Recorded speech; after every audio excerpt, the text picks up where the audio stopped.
Appreciate you guys being here. Appreciate all of those that are watching us online. We are in Ezekiel chapter 18, so if you want to look in chapter 18.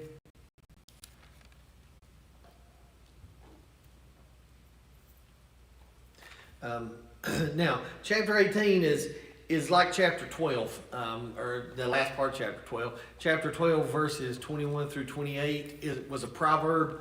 If you remember, God had to correct it. And the proverb was basically, as long as the days are long, Israel will be okay. And God corrected that and said, not so much. You guys are going into captivity because of sin.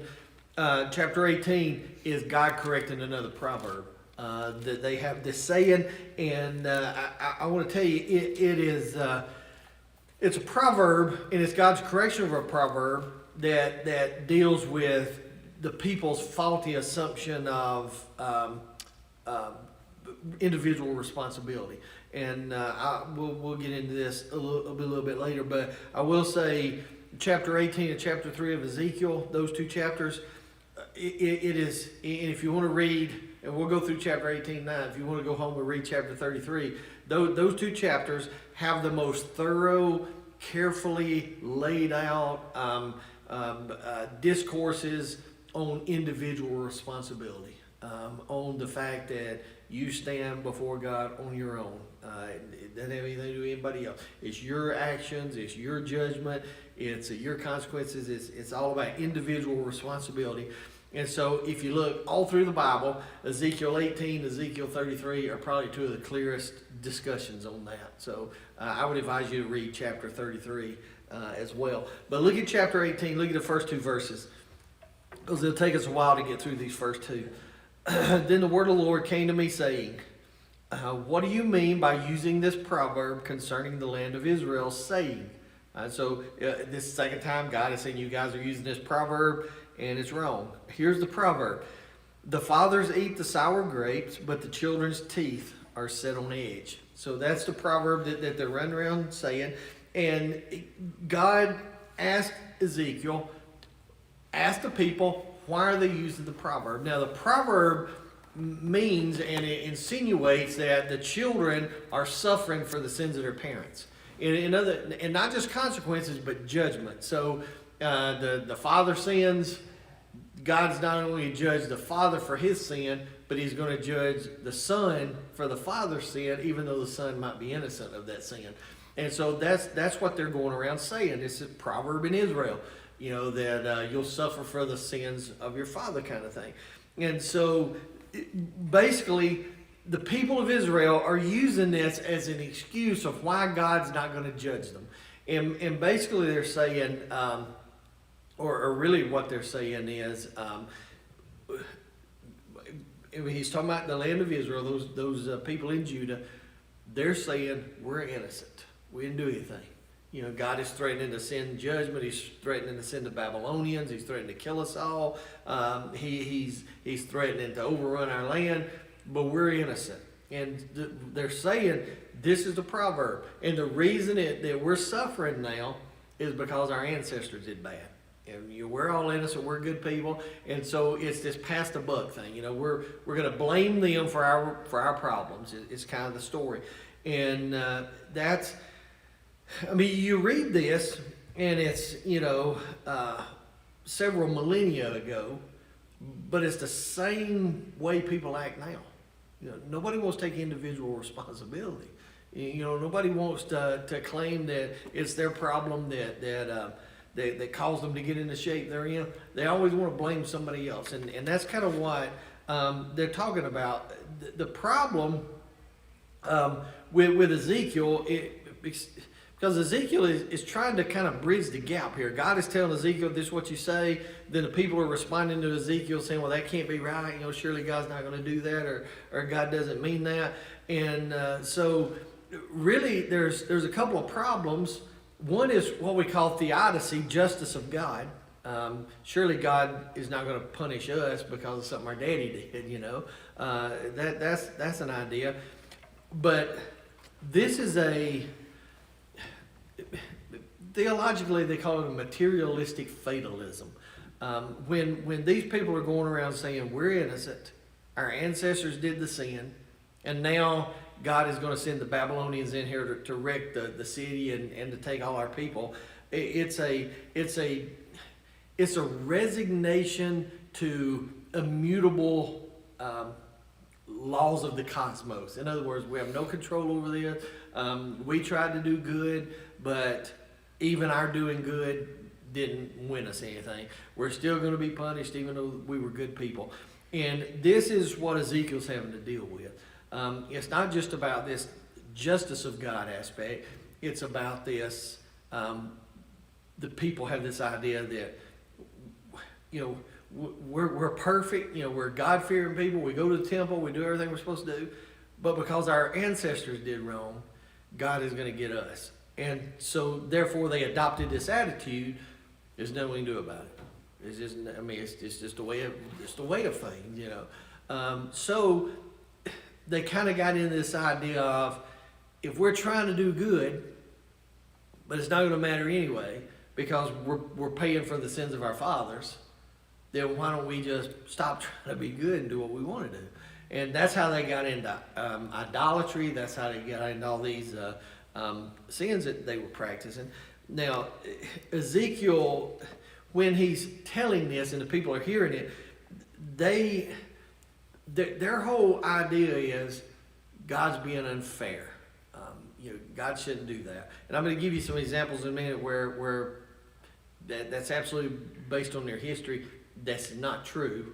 This is just a group of people that are ignoring their history and ignoring the character of God and trying to blame somebody else for their problems. They don't want to take responsibility. So that's the first two verses. God said, why are they using this proverb? Why are they saying this? It really doesn't matter. Now, I want to before we get into verse 3, I want to say this. There's a difference between being punished for sin and having the consequences of sin. And they're talking about being punished for sin. God is going to punish us for something. Now, just because your father or your mother or your grandfather did something, God is not going to punish you for what they did. There, however, may be fallout consequences from it. Suppose that a child grew up in a house and there's no respect for God in this house. This kid grew up and the parents were drinking every night. The parents were doing drugs every night. And the kid was just in and out, and he saw all this going on, and everything was just that's just their life. That's their lifestyle, And the kid grew up watching all this stuff. Then eventually, when the kid grows up, he's probably going to adopt some of those attitudes, and he's probably going to turn out to drink some because that's what he was taught. That's the values that were passed on to him. And those are consequences of the sin. This kid's not going to be judged because his daddy was an alcoholic or his daddy was an abuser. God's not going to reach down and punish him for that. But because the daddy did these things, that kid may suffer some consequences from it. And I hope I'm giving you the difference here. This is a huge thing as far as parental influence. Parental influence goes a lot further than just action sometimes. I mean, it goes to genes, addictive people sometimes pass on an addictive gene. And I tell Christy all the time, I think that is why, and God really spared me. I don't know if I had a history of alcoholism in my family. I don't know of anybody in my family that was addicted to that. But I never had the desire to drink. So I grew up, and even though I knew people that did, I didn't. I stayed away from it, and I always have. It's just never been a desire for me. But I think there are some people that once they try it, there's an addictive gene that kicks in, and they can't help it. It was passed on to them. And I think that's different than what the people are talking about with Ezekiel. They're talking about specifically if you go out and do wrong and then God chastises you for that wrong, that's one thing. But to chastise your son for it when he's innocent, that's quite another. So that's the scope of this, and that's where they're headed with it. Now look at verse 3, because verse 3 now is going to get specific. Verse 3, and this is really blunt by God. As I live, declares the Lord God, you are surely not going to use this proverb in Israel anymore. In other words, stop saying it. You just stop saying it. It's not true, so stop saying it. Don't say that. And the whole point of God saying stop this is because human beings are free to make their own decisions, as we're given free will. And some people think that there's this big debate. Calvinism is on one side, Arminianism on the other side. And there's this huge debate on if we have free will, if God determines beforehand who's going to heaven and who's going to hell, or if you actually get to choose your destination. And then people on both sides argue that the other side takes it way too far. And if we have free will, then they'll say, well, certainly God knows what you're going to choose anyway. But this is not what this is talking about. It's not the whole argument here. It's about the fact that you're free to make your own decision, and based on your decision, God's going to judge you for that, not what somebody else did. And so your final condition, your final outcome is determined just by you. All right? So that's the argument that they're having here. Look at verse 4. Behold, all souls are mine. And I'm going to tell you about this word. All souls are mine. The soul of the Father as well as the soul of the Son is mine. The soul who sins will die. All right? The Hebrew word for soul is a Hebrew word nephesh. It means life. It doesn't mean a disembodied spirit somewhere like we think of a soul. It means a life. So if you translate it in English that way, it'll read, behold, all lives are mine. The life of the Father as well as the life of the Son is mine. The life who sins will die. And again, it's re-emphasizing that everybody's personally responsible to God. I don't answer to God for my parents. I'm not going to heaven because my daddy is. I'm going to heaven because of my decision. It's a personal decision, and my decision affected my outcome. All right, that's the whole point of this. Now, people get really confused on this sometimes because there are Bible stories that seem to contradict it. This personal responsibility. We bear the guilt of our own sinfulness, not somebody else's. However, there's consequences from it. For example, Joshua chapter 7. And if you're familiar with the story of Joshua chapter 7 is the story of Achan. And Achan is the guy that God said, don't take anything from Jericho when you leave. And Achan took a bunch of stuff, buried them under his tent, and then God went after him because he lied. And if you know the story of Achan, God whittled it down, and he had this whole group of people, and he said, okay, let's figure out which tribe it's from. They drew lots, and they whittled it all the way down to Achan's family. And if you read the story of Achan, in Achan's family, Achan is the one who sinned, but his whole family suffered. Everyone of them suffered for it. And so you read that and you think, well, Achan's a guilty party. I mean, why didn't he leave everybody else alone? Because his family covered up his sin. And his family was in on it. They wouldn't in on it if they knew what he was doing, you would think. And so they were punished for their culpability in it. But people get really, they look at these Bible stories sometimes and see that they may not, they seem to contradict each other, and they don't. All right, now, that's just kind of the setup. Verse 5 starts the illustrations, and he's going to give us 3 illustrations. And then we'll be able to see exactly God's point in this. Look at verse 5 and 6. But if a man is righteous and practices justice and righteousness, and does not eat at the mountain shrines or lift up his eyes to the idols of the house of Israel, or defile his neighbor's wife, or approach a woman during a menstrual period. All right, so this is the first illustration. You know, he said, don't use this proverb. You're not suffering because of your ancestors. You've got personal responsibility.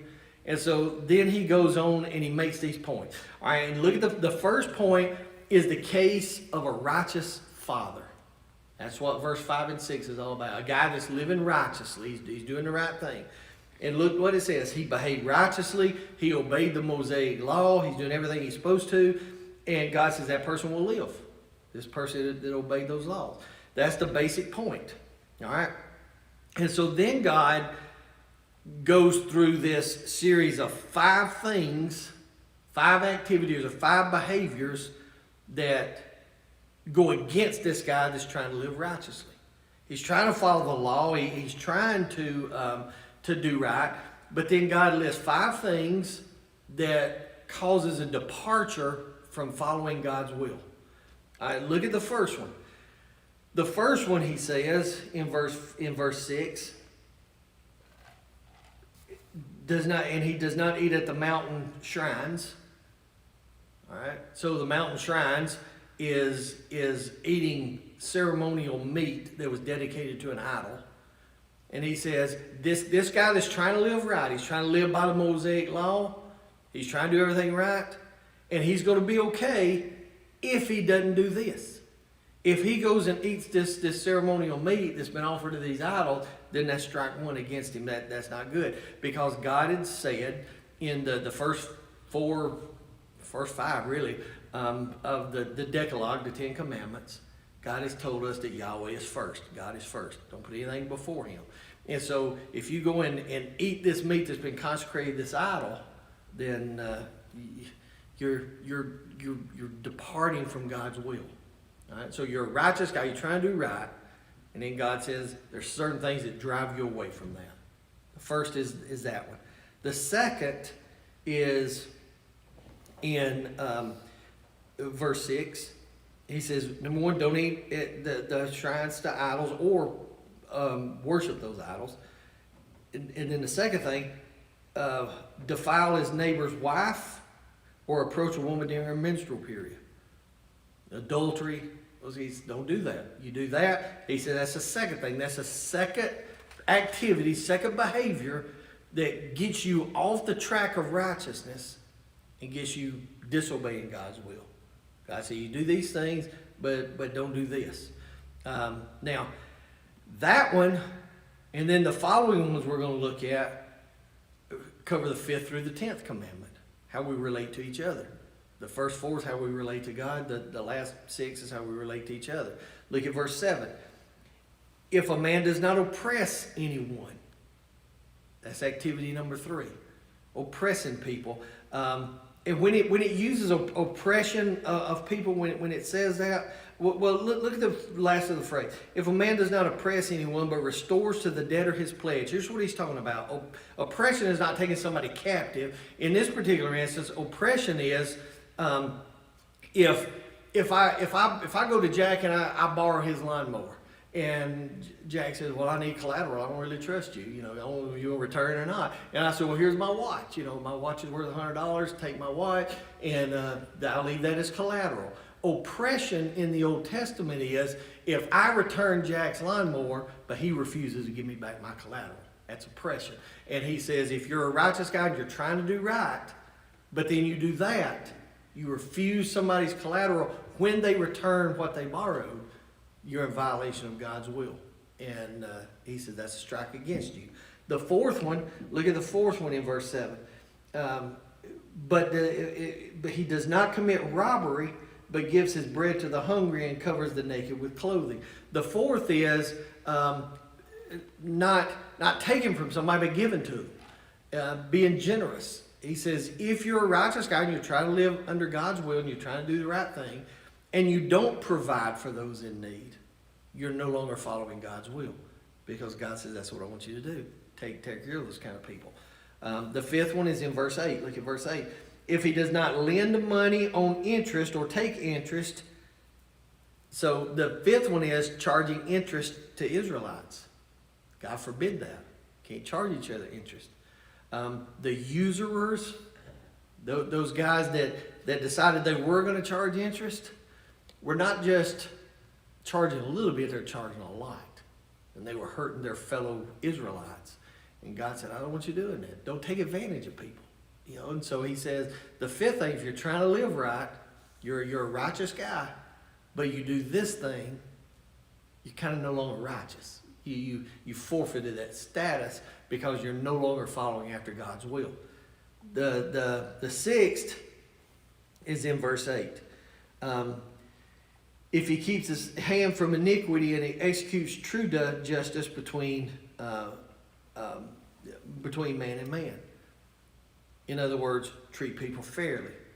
And so now, verse 9 sums all this up. Look at verse 9. If he, the righteous guy, because this first illustration is about the righteous father, the one that's living right, the one that's doing right. Because this whole argument now is based on the fact that Israelites were saying, we're good people, but we're being punished for something our ancestors did. And now God has said, okay, let's say that you think you're a good person, but you're doing these things. You're no longer a good person. So look at verse 9. If he walks in my statutes and my ordinances so as to deal faithfully, he's righteous and he'll surely live, declares the Lord. In other words, the Israelite who lived by the Mosaic law, by the Mosaic standards, was righteous by the law.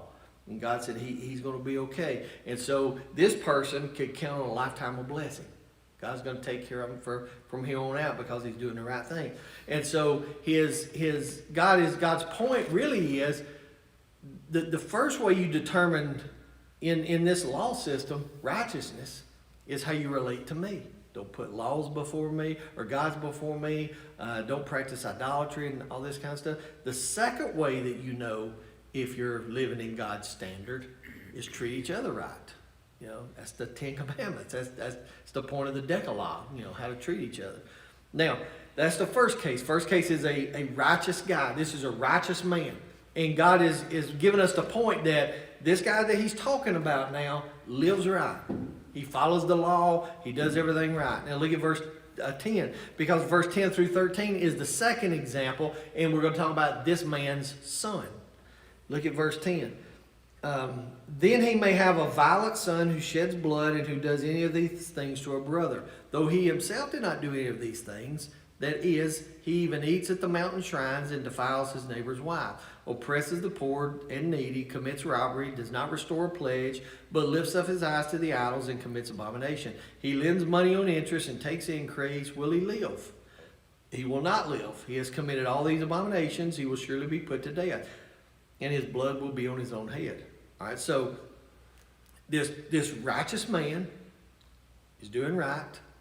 And God said, I give you these 5 things.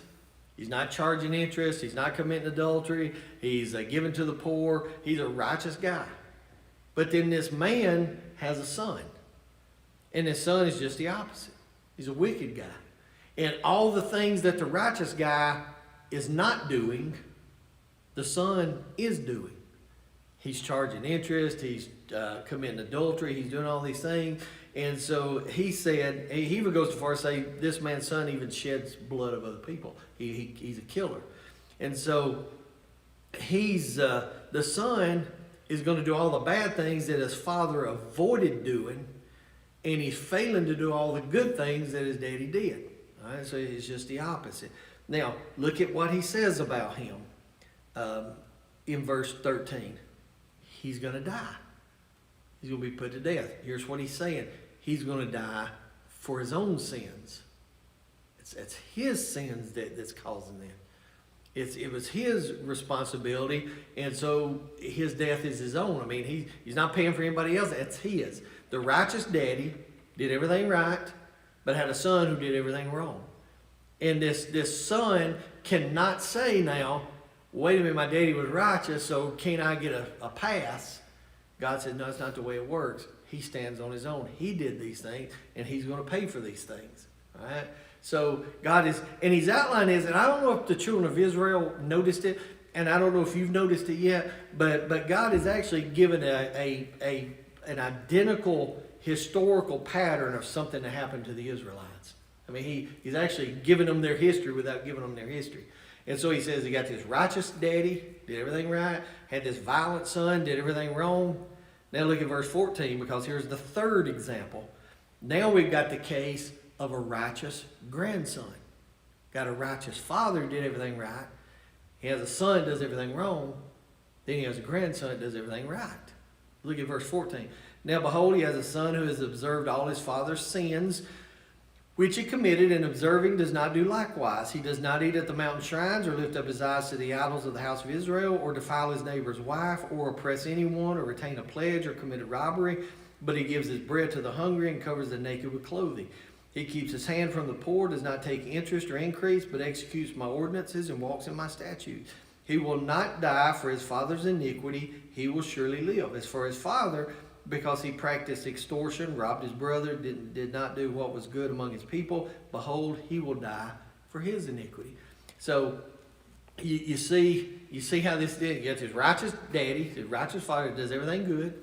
Then he has a son that's very violent, does everything bad, kills people, extorts people, all these things. Well, then that son, the violent son, has a son that God says he now looked at his daddy's behaviors and said, I don't want any part of that. I want to live like him. I want to do all that stuff. And so he decided, because he has a choice. He's got a righteous grandfather, and he's got an unrighteous father. And so this grandson now has to make a choice.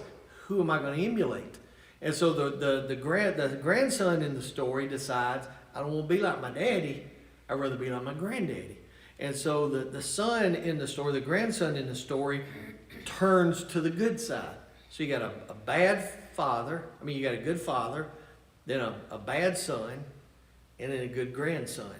He saw what his daddy did, but he also saw what his granddaddy did. And he said, I'd rather do that. Now, without really saying it, God gave him the history of Israel, or at least a snippet of it. King Jotham in Israel was a righteous man. King of Israel, good guy, established a lot of good religious practices. And then King Jotham had a son who was very unrighteous by the name of King Ahaz. King Ahaz did everything wrong. And then Ahaz had a son named Hezekiah. And Hezekiah was not like his father, Ahaz, but turned out like his grandfather Jotham did everything right. So God is giving them this kind of a parable-like allegory, but it's actually their own history. He said, you guys even had a king like this. Jotham was good, did everything right. Then Ahaz came along, he flipped it and did everything wrong. And then Hezekiah came along and did everything right. Hezekiah then kind of furthered this. Hezekiah was a good king, and Hezekiah had a son named Manasseh. Manasseh was a bad king. And then Manasseh had a son named Josiah, who was a good king. King Josiah was actually one that found a law that was hidden and had Ezra stand up and read from it all day long, and people listened for some crazy reason. They just didn't listen to the law being read all day. So it's just, in other words, God's point is, doesn't matter who your father was or what he did. Doesn't matter what your grandfather was or what he did. You got a decision to make on your own. It's your responsibility.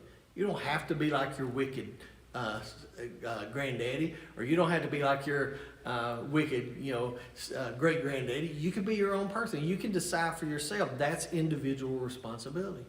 This chapter and chapter 33 are the clearest expressions of it anywhere in the Bible, that you don't stand or fall based on somebody else's behaviors. It's all about yours. That's what we always tried to tell Emily growing up. And like any teenager, she got upset with us sometimes because we told her no. And I would always say, Emily, we have one chance to raise you to 18. We have one shot at it. And I'd say to her, we may be wrong. And we may be telling you no, and it may be perfectly fine to tell you yes. And everything might work out fine, all that. And we may tell you yes, and we should have said no.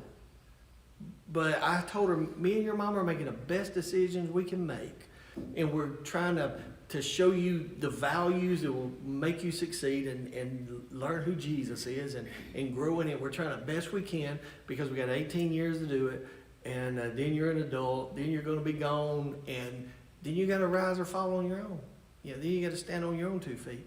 It's not because I'm a pastor, Emily don't get an automatic entrance into heaven, they have to make their own decisions. And that's what the Israelites are trying to, these Israelites are so kind of full of themselves, they're saying, there's no way God's going to judge us because we're good people, we're perfect people. If he's judging us, it's because my granddaddy was a rotten rascal. That's why I'm getting judged, not me. And they couldn't take responsibility. And we live in a world where nobody wants to take responsibility. Crystal taught school. When I was teaching school, those kids, I'd say, why are you doing bad on a test? Or why didn't you do your homework? It never one time did I have a kid say, I just didn't do it. I didn't feel like it. I was doing everything. It was always somebody else's fault. Well, my mama took me shopping. I didn't get home in time. Or my brother was aggravating me all night. It was always somebody else's fault. And so we raise them up in that generation of where they become adults and there's no responsibility for their own action. They just don't care. And so this is the point that God is trying to make to these people. Every one of us are accountable for our own actions. We have our own decisions to make. Then look at verse 19. Because now they're going to object to what Ezekiel has just taught them. And they're going to say, or God's going to object really to what they were saying to Ezekiel. Look at verse 19. This is I don't know if you pay much attention to this. The teaching style of this is what we call a dialogical teaching style. In the New Testament, we call them diatribes. Paul used one in Romans. That's the whole book of Romans is a diatribe, really. And the point of what God is about to do and what Paul did in Romans is you ask a question, but then you answer it yourself. Like when Paul asked the Romans, he said, should we just go and sin more that grace may abound? Then he answered his own question and said, God forbid, let's don't do that. Now God's going to do that same thing. He's going to ask them a question, then he's going to answer the question for them so that they'll see what God wants them to do. Look at verse 19. Yet you say, all right, this is God, why should the Son not bear the punishment for the Father's iniquity? When the Son has practiced justice and righteousness and has observed all my statutes and done them, he shall surely live. The person who sins will die. The Son will not bear the punishment for the Father's iniquity, nor will the Father bear the punishment for the Son's iniquity. The righteousness of the righteous will be upon himself, and the wickedness of the wicked will be upon himself. But if the wicked man turns from all his sins which he has committed and observes all my statutes and practices justice and righteousness, he'll surely live and shall not die. All of his transgressions which he has committed will not be remembered against him. Because of his righteousness which he has practiced, he will live. Do I have any pleasure in the death of the wicked, declares the Lord God, rather than that he should turn from his ways and live? So this is God's dialogical teaching to these people. Look at verses 19 through 20. And this is what God is saying. The Israelites are claiming again that they are the righteous son. They're the innocent ones. And they're claiming that they are being punished for their father, their ancestors' wickedness. That's what they're saying. But it's not true. And look what God tells them. He says, if a man practices righteousness, that person on an individual basis is going to experience God's covenant of blessing. It's all individual. All right. Now look at verse 21. Because this is a part that people really don't get. But if the wicked man turns, right, repentance, New Testament repentance. If the wicked man turns from all his sins which he has committed and observes all my statutes and practices justice and righteousness, he'll surely live and won't die. So God now says, if the wicked person repents of his wickedness and starts to live righteously, he's not going to die. He's going to die some kind of an early death or a judgment of God. He's going to be okay. In other words, the whole point is, and he's not saying that good works now will atone for everything in the past, but God is saying, my desire is that you repent. He says, I know what you're talking about. And you're talking about the difference between righteous people and unrighteous people. And God says, okay, let me break this down for you again. Righteous people will live. I'll bless them. Unrighteous people will die. But God said, I have no pleasure in unrighteous people dying. That's not what I want. So God says, my goal is for the unrighteous people to become righteous people. Now in the Old Testament, that involved doing a lot of stuff. They'd start keeping all these laws and all these things. In our age, we're unrighteous until we accept the righteousness of Jesus. Then we don't do anything. Then his righteousness clothes us based on what he did on that first Easter of being resurrected because he died for our sin. And so this whole chapter deals with the consequences of actions under the Mosaic law. But you and I are not under the Mosaic law anymore. We're under a new covenant. And so people say, well, we got it made. We don't have to keep all those Old Testament, 10 Commandments, and we don't do all that stuff. But let me tell you what Jesus did. Jesus came along, and where it was impossible before, let's say 99.9% impossible before. You could not murder. You could go through life without stealing. You could go through life without committing adultery. You'd have to work hard at those things. Lying would be the big one that gets you. But you could go through life without those things. I mean, if you really applied yourself, you could probably do it. It'd be difficult, but you could. There's a chance. Jesus came along and made it impossible. There's no way we can keep the standard. Now, Jesus elevated the standard. Jesus said, don't y'all know what the Old Testament says? The Decalogue said, don't commit murder. Jesus said, if you hate, same thing. Now that's impossible. It's impossible not to feel hate towards somebody or extreme dislike. Jesus said, I tell you something. In the Decalogue it says, don't commit adultery. You can do that. But Jesus said, I tell you what, if you lust after somebody, that's the same thing. It means the same. In other words, Jesus said, I've elevated the standard to where you can't do it. There's no possible way you can do it. So what's our option? That's when the disciples spoke up and said, who then can be saved? I mean, if that's the case, which one of us has a chance? And Jesus said, well, with you guys it's impossible. With me it's possible because of his righteousness applied to us. It doesn't mean that we're not going to sin. It doesn't mean that we're not going to make mistakes. But it means that God looks at us now based on the fact that Jesus died for us. So we're kind of under the same principle, but it's different and it's much better for us. Now look at how he wraps this up in verse 24. Because now we're going to get to this idea about God's justice. Theologically called it a theodicy, God's justice. Think of verse 24. When a righteous man turns away from his righteousness, commits iniquity, and does according to all the abominations that a wicked man does, will he live? All his righteous deeds which he has done will not be remembered for his treachery which he has committed, and his sin which he has committed, for them he will die. Yet you say, the way of the Lord is not right. Hear now, O house of Israel, is my way not right? Is not your ways that are not right? When a righteous man turns away from his righteousness, commits iniquity, and dies because of it, for his iniquity which he has committed, he'll die.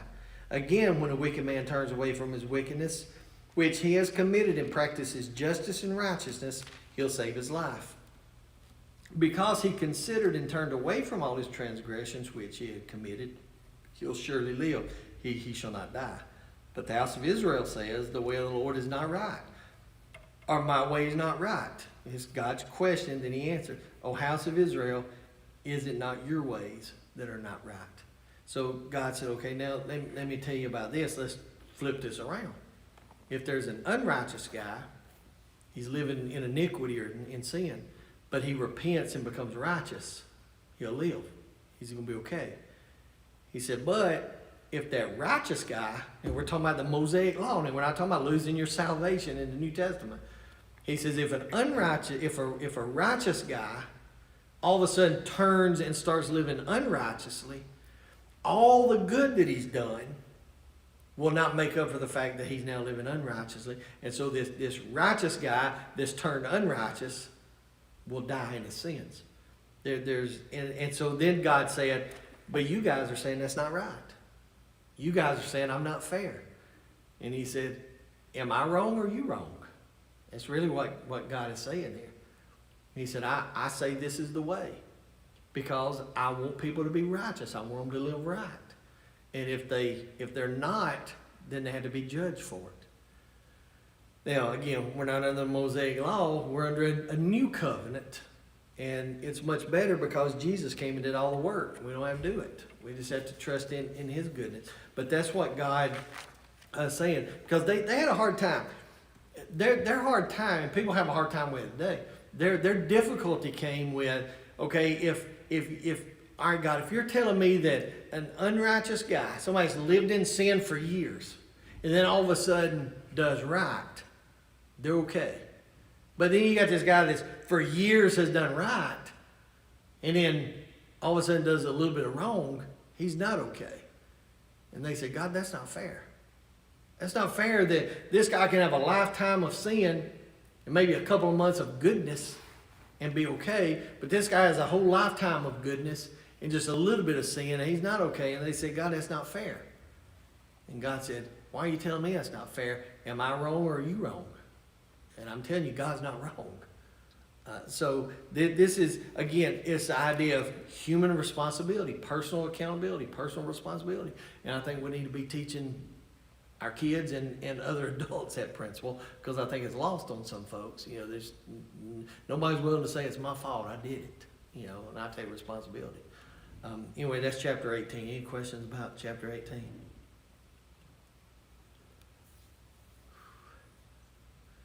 All right. Well, I appreciate you guys joining us. Let me remind you, if you're watching online, we're going to have sunrise service Sunday at 7 o'clock. We'll have some little snack food here at 6:30. Then you can eat afterward. But our service starts at 7. We're not going to have life group Sunday, but we will have our service at 10:15. So I know you've been cooped up a long time. If you want to come for Easter service, we'd love to have you on Easter at 10:15. But if you can't make it, watch us online, be with us next Wednesday night, and we appreciate you guys being with us.